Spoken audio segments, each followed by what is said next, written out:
स्वागत है आपका आपके यूट्यूब चैनल एम रेलवे में। आज हमारी मिडिवल इंडिया की क्लास नंबर 1 है। आज हम पूरा का पूरा दिल्ली सल्तनत कंप्लीट कर लेंगे। डोंट वरी, आपका सिलेबस मैं कंप्लीट करा दूंगी। और आपने अगर मेरा पीडीएफ ले रखा है तो आपको एज सच चिंता करने की ज़रूरत नहीं है। आप पीडीएफ से भी पढ़ सकते हो। एकदम हिस्ट्री मैंने स्टोरी की तरह लिख रखा है, उसमें आप पढ़ोगे तो सब कुछ समझ में आ जाएगा, ठीक है। और इथिक्स के लिए आप लोग परेशान मत होना, मैंने फ्री में आप लोगों को इथिक्स प्रोवाइड कर रखा है। अभी तक आपने जो बुक है डाउनलोड नहीं की है तो प्लीज मेरा टेलीग्राम ग्रुप ज्वाइन कर लेना, और फिर वहां से जो है आपको बुक डाउनलोड करने के लिए ऑप्शन मिल जाएगा, ठीक है बच्चों। चलिए फिर स्टार्ट करते हैं। दिल्ली सल्तनत। दिल्ली सल्तनत एकदम स्टोरी की तरह पढ़ेंगे, कोई टेंशन लेने की जरूरत नहीं है, सब कुछ आपको समझ में आ जाएगा। जो दिल्ली सल्तनत में सबसे पहले पढ़ेंगे हम स्लेव डायनेस्टी। अब स्लेव डायनेस्टी का जो कार्यकाल है वो पूरा 100 ईयर्स का आप अप्रोक्सीमेटली पकड़ सकते हो।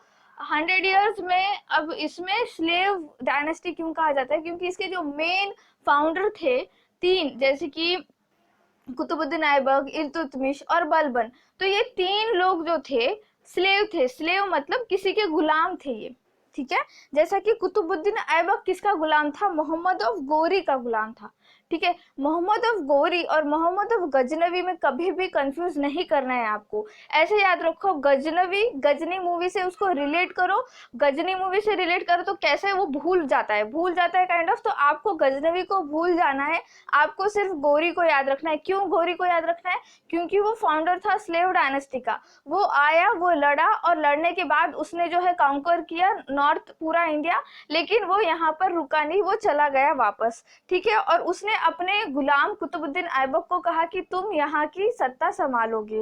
ओके, तो चलिए फिर स्टोरी स्टार्ट करते हैं कुतुबुद्दीन ऐबक से। जैसे कि मैंने बता रखा है, मोहम्मद गोरी को आपको याद रखना है, ठीक है। मोहम्मद गजनी को आपको भूल जाना है। मोहम्मद अफ गजनवी, देखो मोहम्मद अफ गजनी या फिर मोहम्मद अफ गजनवी भी कहते हैं उसे, ऐसा क्यों?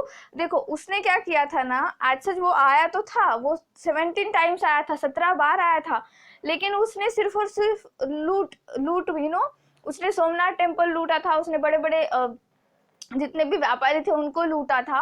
तो वो सिर्फ और सिर्फ लूट के भावना से आता था।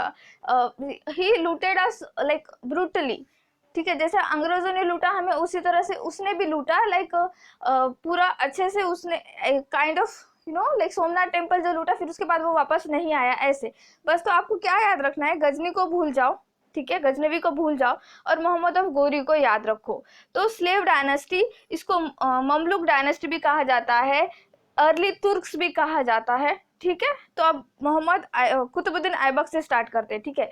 तो कुतुबुद्दीन ऐबक स्लेव था, ये सिर्फ और सिर्फ 4 साल जो है राज कर पाया, क्योंकि पोलो खेलते हुए ये मर गया। पोलो वो गेम था जो लाइक इनका पोलो क्या था, चौगन कहते हैं, चौगन काइंड ऑफ। तो घोड़े पे बैठ के वो खेल रहा था और अचानक गिर गया, और गिरते ही वो मर गया। तो इसलिए इसका कार्यकाल क्या कुछ ज्यादा नहीं था, और ये रियल फाउंडर भी नहीं है। रियल फाउंडर है स्लेव डायनेस्टी का इल्तुतमिश। ओके, तो अब कुतुबुद्दीन ऐबक की स्टोरी सुनना स्टार्ट करो। जैसा कि देखो, पहला इंडिपेंडेंट तुर्किश था किंगडम, जिसने नॉर्थ इंडिया में अपना कार्यकाल चलाया, और इसने जो है अपनी फर्स्ट कैपिटल लाहौर में इस्टेब्लिश कर दी, ठीक है।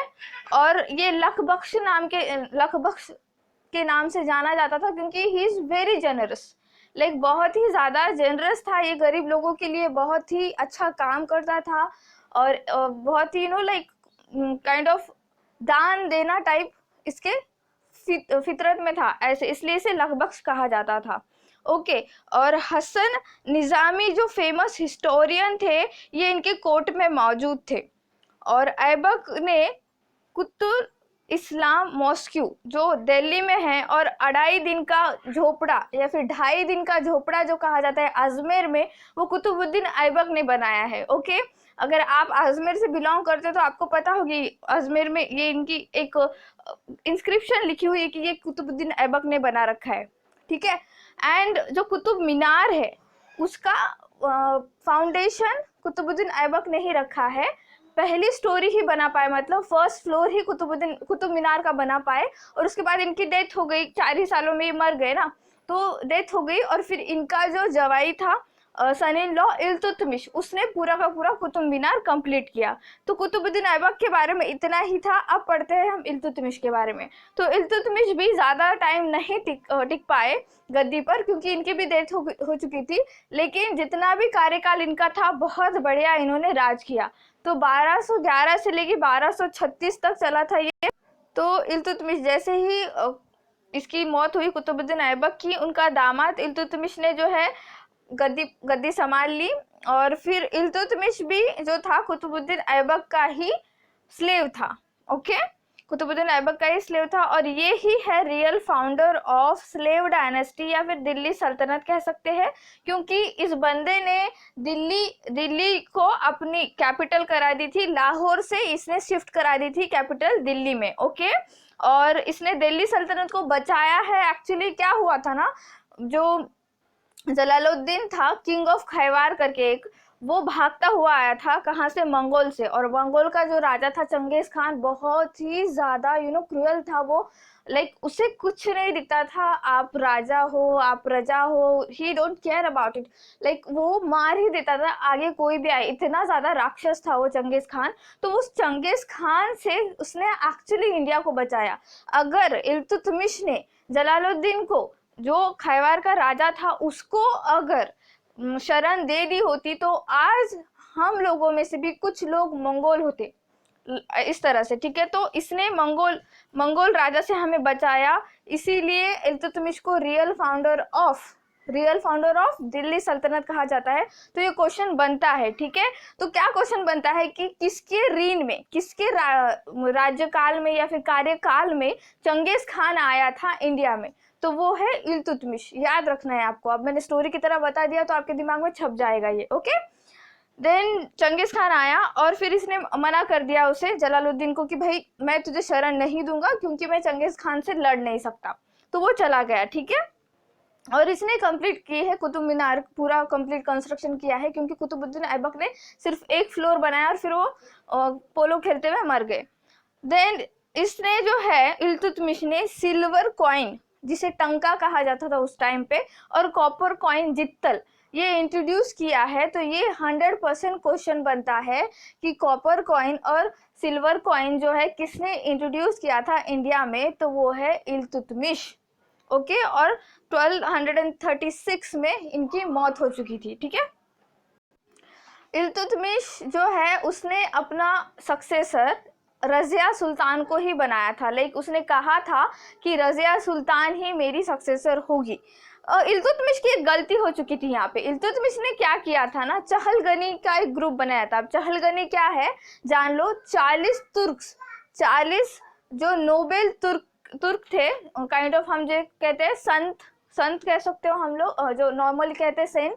तो 40 लोग थे वो तुर्किश, और बहुत ही ज़्यादा जानकार थे तुर्किश में। उनका एक ग्रुप बनाया था, और उन ग्रुप का वो बहुत ज़्यादा सुनता था। लाइक जैसे ब्राह्मण लोगों का क्षत्रिय राजा सुनते थे, उसी तरह से। और ये चहलगन इतने ज़्यादा पावरफुल हो चुके थे कि इनके हाथों में इतनी ज़्यादा पावर आ चुकी थी, ये चाहे तो किसी को भी गद्दी पे बिठा के राजा बना दे। ठीक है, ये किंग मेकर बन चुके थे। तो यही इल्तुतमिश की गलती रज़िया सुल्तान की जान ले चुकी थी। क्या हुआ था, इल्तुतमिश चाहता तो था कि रज़िया सुल्तान जो है उसकी सक्सेसर बने, और रज़िया सुल्तान में सारे गुण थे, बस वो लड़की थी। एक हिस्टोरियन ने एक बहुत बड़ी लाइन बताई थी, अगर रज़िया नहीं होती तो बहुत ही लाइक एम्पायर, इंडिया का एम्पायर बहुत बड़ा होता है। ऐसे एक लाइन है, मुझे जब पढ़ाते पढ़ाते मुझे याद आ जाएगी तो मैं बता दूंगी। उसकी सिर्फ यही गलती थी कि वो औरत थी, दैट्स इट। तो इल्तुतमिश के मरने के बाद रज़िया ने गद्दी संभाली, और फिर उसने जो है नॉर्मल बुरखा वगैरह पहना जाता था पहले, तो उसने वो बुरखा, वो अटायर उसने हटा दिया, और फिर नॉर्मली जो हैट वगैरह पहन लिया था। ठीक है, ये बात वहाँ के लोगों को, पब्लिक तो बहुत सपोर्ट करती थी रज़िया को, मतलब पब्लिक एकदम आंखों पे रखती थी उसको, काइंड ऑफ कि बहुत ज़्यादा प्यार करती थी। लेकिन जो चहलगनीज थे वो नहीं चाहते थे कि वो किसी लेडी के अंडर काम करे, या फिर कोई लेडी उनकी किंग बने, सॉरी क्वीन बने। ठीक है, तो उन्होंने क्या किया कि रज़िया के भाई को गद्दी पे बिठाने के लिए एक साजिश की। और उस साजिश में हुआ क्या था, रज़िया का एक कमांडर था याकूत। तो याकूत और रजिया का ठीक ठाक काइंड ऑफ वो बहुत ही बढ़िया माइंड से बहुत ज्यादा अच्छे थे, युद्ध शैली अच्छी थी उनकी।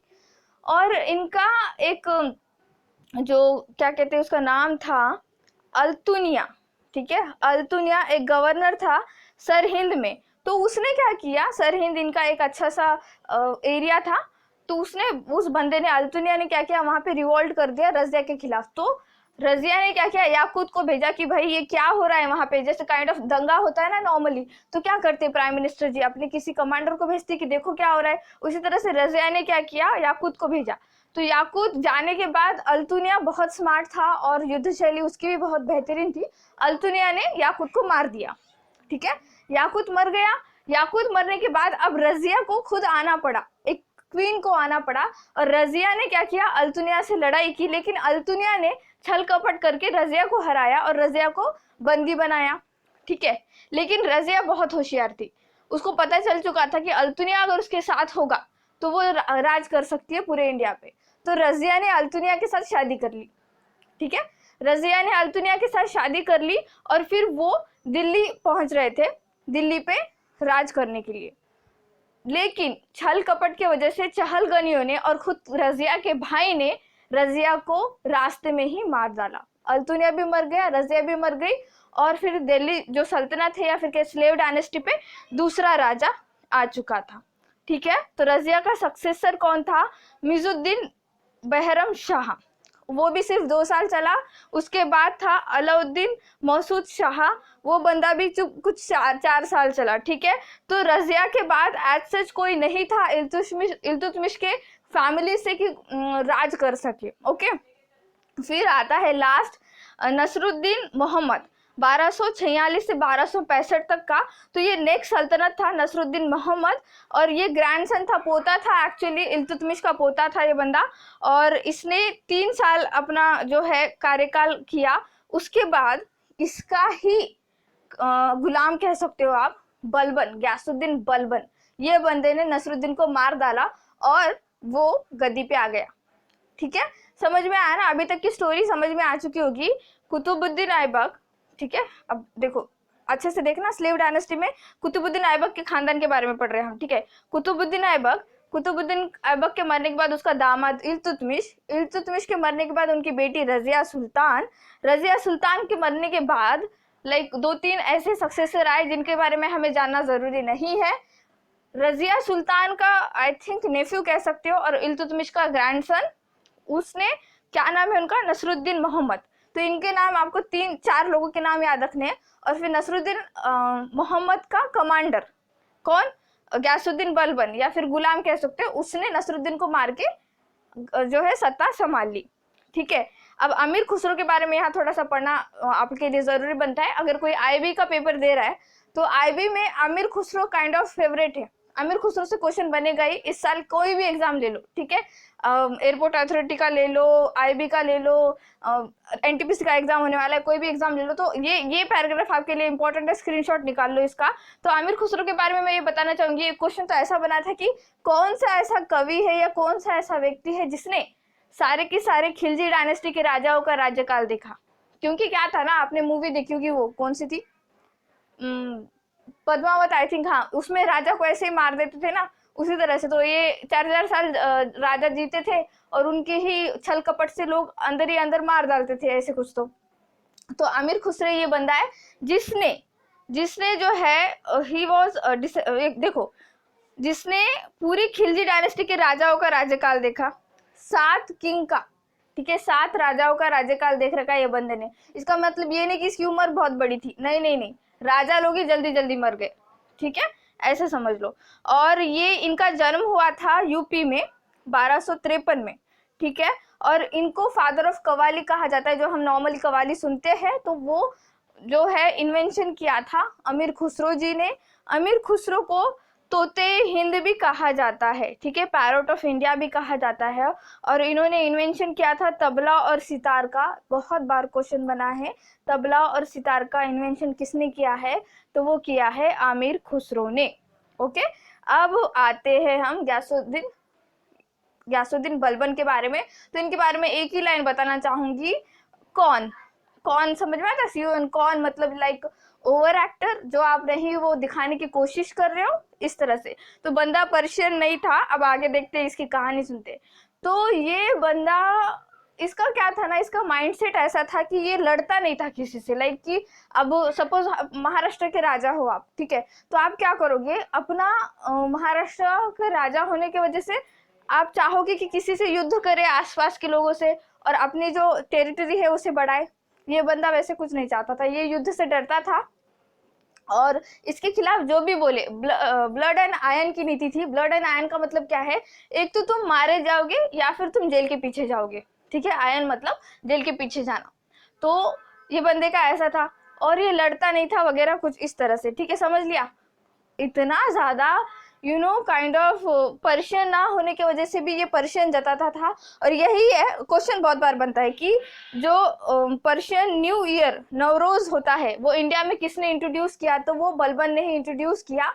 पर्शियन कल्चर इस्लाम पे बहुत ही ज्यादा इन्फ्लुएंस करता है, ठीक है, याद रखना। तो इस बंदे ने क्या किया था, ये भी चहलगनियों को बहुत ज्यादा इसके टाइम पे तो चहलगनी इतना ज्यादा प्रॉस्परस हो चुके थे, उन लोगों के पास इतनी ज्यादा जमीन जायदाद पैसा सब कुछ आ चुका था। वही चहलगनी जो 40 नोबेल्स थे, ठीक है, याद रखना। और ये बंदा भी उनमें से एक था, चहलगनियों में से एक था ये भी बंदा, ठीक है।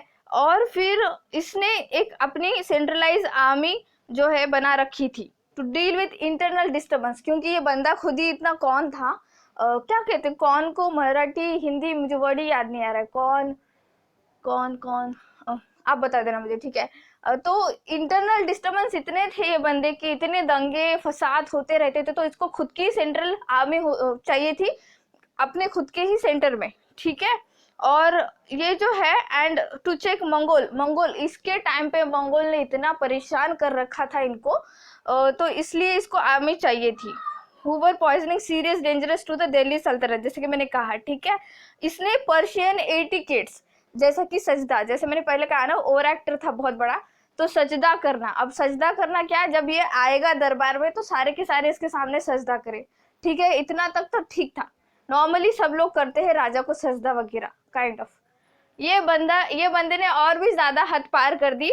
इसने क्या किया, पाइबोस। अब पाइबोस क्या चीज होती है, जब ये बंदा आएगा, ठीक है, ये राजा आएगा तो इसके पैर को किस करना है, लाइक हाथ के किस तक ठीक था, पैर को किस करना है, मतलब आप समझ रहे हो कि कितना ज्यादा कौन था ये बंदा, ठीक है। और हुकुम चलाने में, और काइंड ऑफ ये पर्शियन नहीं था ना, तो ये दिखाता था कि भाई मैं पर्शियन हूँ, क्योंकि पर्शिया में ऐसा चलता था, ओके, इस तरह से।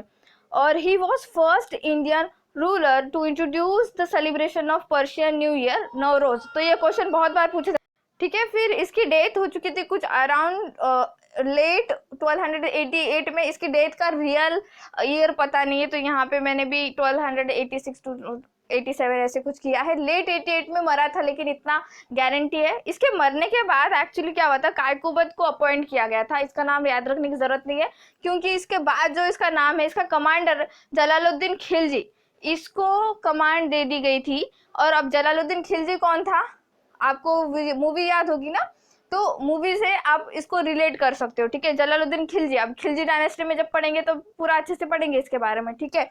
और group of Turkish noble race Kayumars, जो कायकुबत का 3 साल छोटा भाई था, उसको राजा बनाना चाहते थे। जैसे मैंने कहा ना कि तुर्किश नोबल जो चहलगनी थे, 40 लोग बहुत ही पावरफुल थे, वो चाहे किसी को भी राजा बना दे, लाइक कि किसी को भी गद्दी पे बिठा सकते थे, वो किंग मेकर थे, ठीक है। तो a group of nobles led by Jalaluddin Khilji murdered Kayumars and seize the throne. तो अब कायकुमर को भी मार दिया बेचारे को, और खिलजी बैठ गया गद्दी पे, ठीक है। और खिलजी भी क्या ज्यादा दिन नहीं चला, उसके दामाद ने उसको मार दिया था, ठीक है। तो कायकुबत was murdered in his place and Jalaluddin ascended the throne. Thus Balban dynasty came to end in 1219 AD, ठीक है। 1209 में बलबन डायनेस्टी खत्म हुई। तो इस तरह से स्लेव डायनेस्टी खत्म हुई। आपको सुन के बहुत अच्छा लगा होगा, क्योंकि पूरा का पूरा स्टोरी बताया मैंने, ठीक है। और स्टोरी की तरह आपको पढ़ना है हिस्ट्री कभी भी। तो इसके बाद हम पढ़ेंगे खिलजी डायनेस्टी। खिलजी डायनेस्टी बहुत छोटी है, बहुत जल्दी खत्म हो जाएगा वो, ठीक है। Thank you so much for watching. Please subscribe my channel, share this video, like this video and please keep revising. Thank you.